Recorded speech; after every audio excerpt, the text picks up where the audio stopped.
Be me. 2:17 a.m. Doorbell rings. Open door. Woman in a wedding dress standing in the rain like a haunted Pinterest board. Veil glued to hair. Mascara halfway to her chin. No bouquet. Eyes sharp. She says, "I'm not here to ruin your life."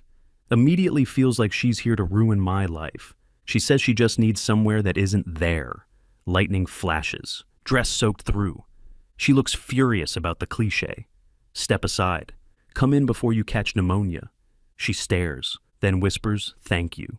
Walks in, dripping bridal tragedy onto my welcome mat.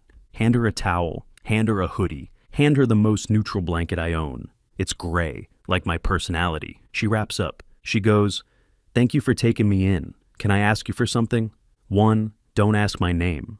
2, don't call anyone. 3, I'm leaving at sunrise." Nod. Deal. My rules: drink water, eat something. You're not allowed to faint quietly. She blinks. Quietly? I hate surprises. Offer crackers. She takes one. Makes the most serious face imaginable while holding a cracker. I'm not a dramatic person. Look at the veil still pinned to her head. Sure, this is very understated. She almost laughs. Morning. She wakes up on my couch, eyes wide, scanning room. Then me. I'm in the kitchen making coffee like this is a normal Tuesday. She starts, "I didn't." I cut in, "Nope. You stayed on the couch. I stayed in my bed. Congrats, we survived the gossip that doesn't exist." She exhales, embarrassed. Then her face hardens. He cheated. Words land like a brick. I pause mid-coffee scoop. At the wedding? She gives me a look. Not long before the ceremony. She tells it in clipped pieces. Notification. Photo. I can explain. Everyone around her instantly becomes an actor in Please Don't Cause a Scene. I walked out in my dress, in front of everyone. Because staying would have been agreeing. I nod slow. Yeah, you did the right thing. She looks at me. You don't even know me. I know cheating. And I know that look when someone finally chooses themselves. She swallows, softer. You're weirdly safe. Don't spread that rumor. I have a brand. Afternoon, she paces my living room. I need clothes. I need my bag. I need my keys. I need to not be wearing this. Gestures at the wedding dress. I grab my jacket. Store 2 blocks away. She stiffens. Outside? Outside. She stares at my door. I can't. Long exhale. I can. Everyone will look. They'll look. Then they'll keep living. People are selfish like that. She nods once like she accepted a quest. We step outside. 2 teenagers see her and freeze. One whispers, "Is that?" She flinches. I don't speed up, because she does. Halfway there, she mutters, "I swear I'm not doing this for attention." I glance at the soaked hem of the dress. "You couldn't pay for attention this uncomfortable." She laughs. At the store, she buys sweatpants, a t-shirt, and a baseball cap. Goes full undercover as normal person. Comes out of the fitting room. Looks 10 pounds lighter. Okay, I can breathe.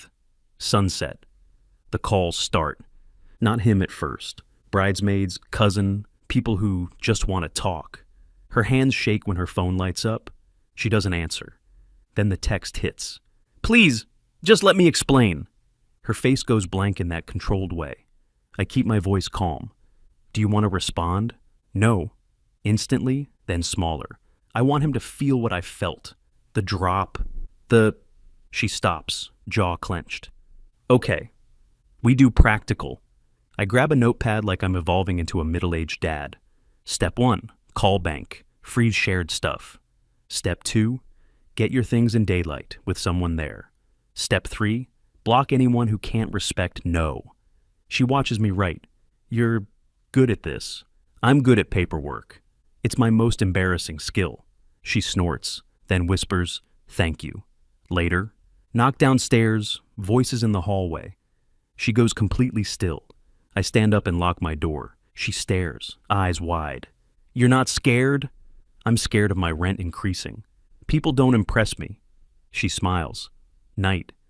We eat takeout on the floor. She stares at her noodles. I feel stupid.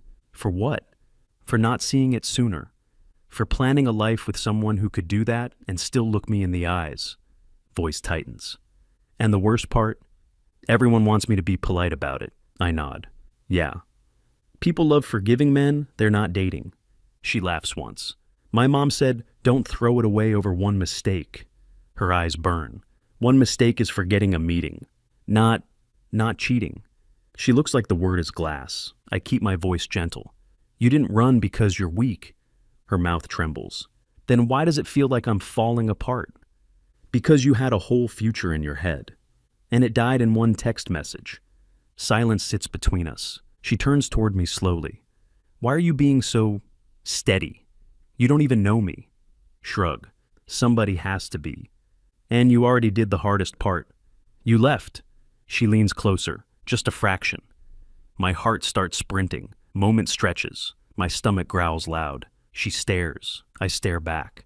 My body is a comedian. She laughs, shoulders shaking. Morning again? She doesn't mention leaving. She makes coffee. I can't go back yet.